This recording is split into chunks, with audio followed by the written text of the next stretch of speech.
Salut les grumeaux, c'est Grumlik, bienvenue sur ma chaîne. Aujourd'hui, cadre bleu. Qui dit bleu, dit learn. Apprenons des choses ensemble. La suite de cette vidéo, juste après ça. Ah oui, j'oubliais.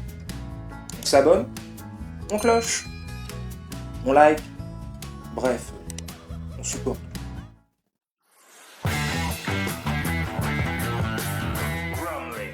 Salut les grumeaux. Alors, aujourd'hui, atelier écriture avec un expert. Alors attention, le personnage qui est sur ma gauche est tout simplement un joueur d'échecs de niveau international. Bon, national, mais c'est déjà énorme. Hein. C'est également un musicien hors pair qu'on aura d'ailleurs la chance de pouvoir retrouver cette fois-ci dans des vidéos cadre vert avec le groupe La Soif. Mais ça, on en reparlera plus tard. C'est également une personne que ma mère a eu la gentillesse de bien vouloir me présenter à sa naissance. Il s'agit tout simplement de mon petit frère, Tony. Bonjour, comment vas-tu? Ah, ça tourne là, c'est bon? Oui, là ça tourne, oui. D'accord. Parce que du coup on peut parler... D'accord, j'étais sur la gibbosité.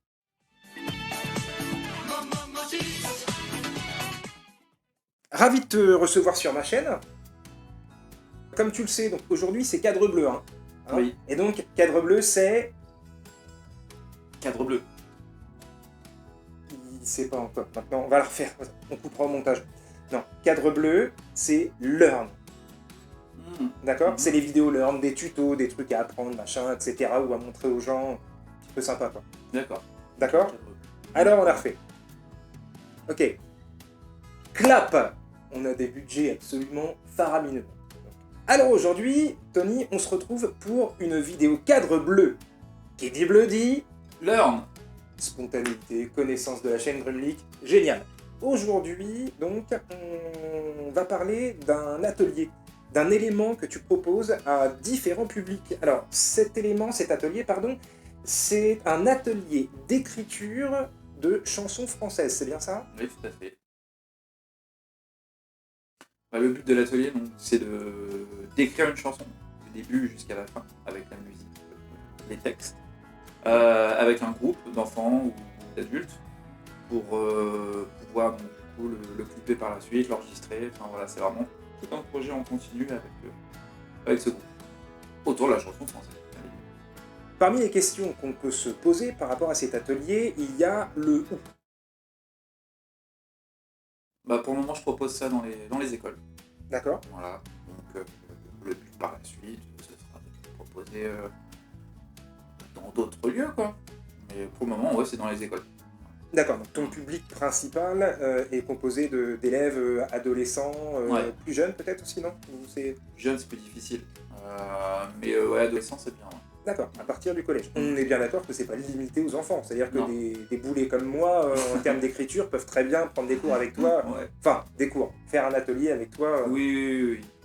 D'ailleurs, avec les adultes, c'est vraiment quelque chose qui me plairait par la suite. On a parlé du où. Est-ce qu'on pourrait parler maintenant, plus précisément, du comment? Déjà, j'évite de les mettre tout seul. Donc, par exemple, je sais pas, moi, sur une classe de 20, je vais faire 4 groupes de 5 groupes de 4. Ouais. Donc au début, je vais amener ça sous forme de jeu, de manière ludique, pour que ce soit, on va dire, plus sympa pour eux à apprendre. Et qui s'échangent, du coup, comme ça, les idées. Voilà. Et au départ, c'est vraiment, je les mets par groupe. On respecte aussi les normes sanitaires. Oui, mais justement, j'allais t'en parler, mais c'est le vrai que... masque, tout ça, bien sûr. Ouais. D'accord. Donc oui, effectivement, avec le Covid, c'est pas forcément évident. Bon, on espère qu'on sera... j'allais dire vite, ça commence à être long, mais en tout cas, un jour débarrassé de ce souci. Ce sont les élèves qui te présentent des idées. Est-ce que toi, tu leur donnes un sujet au hasard et ils se débrouillent avec? Est-ce que... Déjà, on va dire au tout départ, je parle donc, du coup de l'écriture, mais sans que ce soit vraiment chiant, quoi, en fait. Quoi. Faut que ce soit moderne ou quoi que ce soit, mais comme je disais, sous forme d'exercice. Donc il y a plusieurs types d'exercices. Donc je leur leur donne un exercice, ils vont travailler dessus, moi je sais pas, pendant 5-10 minutes, ils vont réfléchir, et puis après, une fois que le temps est donné, ils vont avoir chacun leur parole par groupe. S'il y a un leader par groupe, prendre la parole, enfin voilà, ça va être...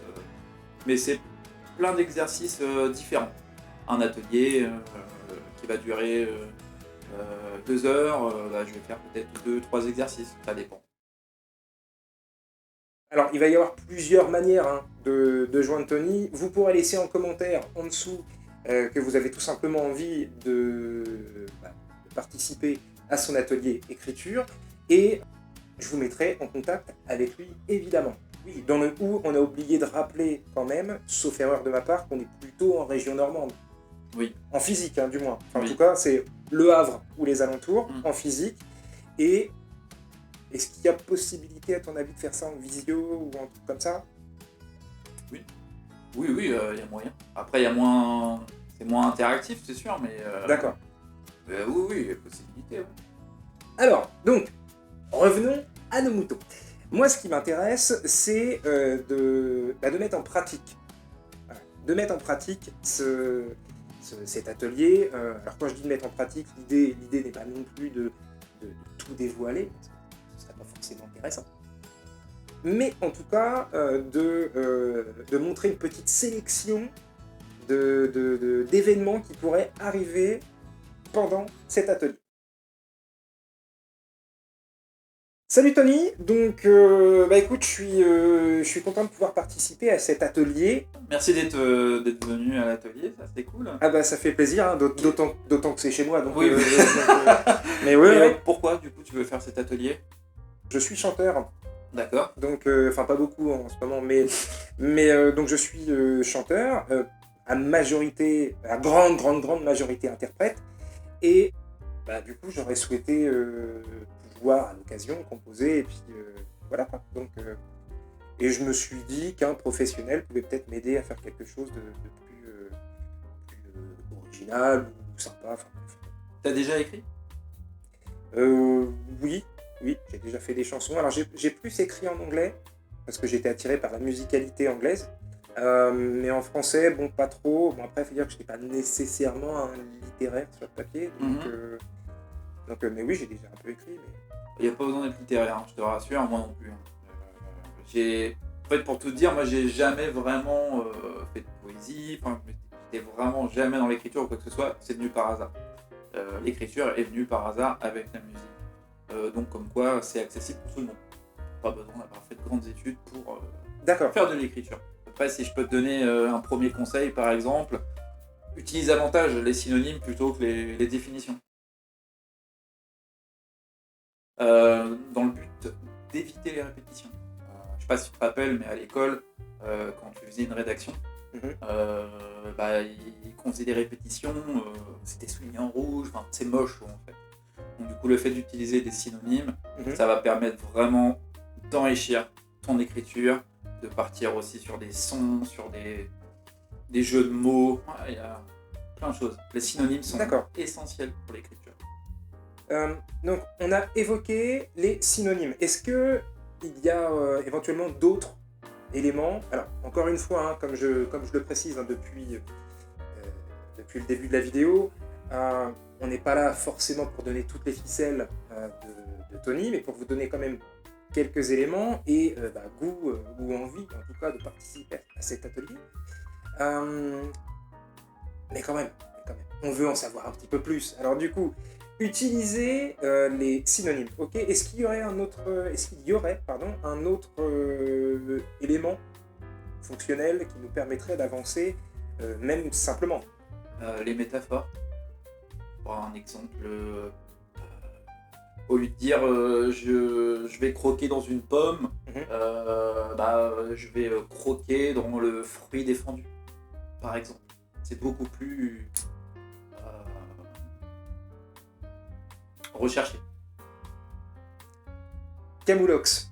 Voilà, vous l'aurez compris, si vous devez faire quelque chose au niveau de l'écriture en chanson française, c'est avec Tony qu'il faut participer. Pour le coup, mon atelier n'est pas super opérationnel dans ce domaine-là.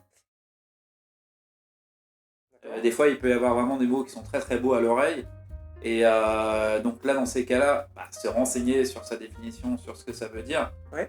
c'est important. Hein. Moi, je sais que dans tous les textes que j'écris, je connais tous les mots que j'écris. Et des moments, si je ne connais pas, je vais me renseigner sur Internet, sur un dictionnaire ou quoi que ce soit, et ça me permet d'en apprendre davantage. Si je parle d'assonance, je parle d'allitération, Alors, ça... moi, je t'ai rien dit de mal, donc... Enfin... Ouais. Non, évidemment, non. Il y a Voilà. quand même pas mal de termes. Donc du coup, on Mm. reste dans le domaine lettré sans pour autant avoir à la base soi-même une culture du français absolument dingue. Enfin, on n'a pas besoin de faire un bac L pour venir à ton cours, quoi. C'est ça. D'accord. Moi, je propose de faire de la poésie en prose. Avant de te poser une dernière question perso, ce qui m'intéresse, c'est de savoir finalement, quand les élèves viennent à ton atelier, ils arrivent nus de mots, nus de tout élément, ils repartent avec quoi? Des surprises.